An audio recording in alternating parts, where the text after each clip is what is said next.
Hi, welcome to the first video on my horse stance drill. Okay, so this drill is basically designed to help train people to do their horse stance correctly, and we're going to give you something to do with your hands whilst you're in position.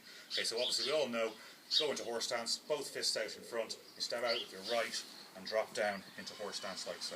Very important things that I always look for in horse stance: both feet pointing forward, knees pushed out, hips rolled under, and then drop the stance into a nice low position. Okay, so these higher horse stances, you can get away with it, but it's not going to do any good for training your legs. Okay, so when you're training, you go into a nice low horse stance like so, and bring your fists back onto your hips.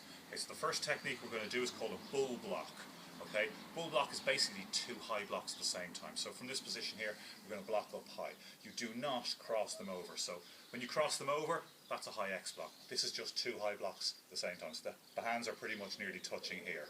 Okay, or sometimes they are. Okay, and obviously it looks like a bull's horn, so which is why it's called bull block. Okay, so from this position, bull block like so. Okay, the second technique we're going to do, we're going to cross the arms like so, and then double elbow strike out to the side like so.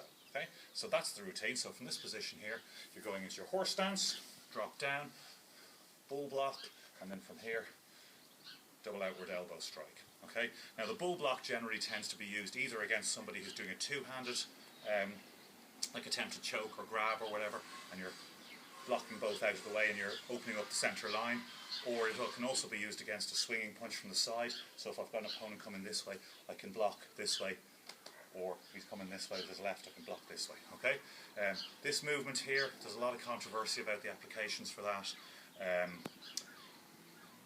I don't really view it very much as like two elbow strikes. You can either use it to stop somebody doing a bear hook from behind, where you're defending against their arms coming around, or there's other techniques where you can do neck breaks and things like that, but that's more into advanced applications. So from this position here, high block and double outward elbow block. Okay, so try that please, give it a go.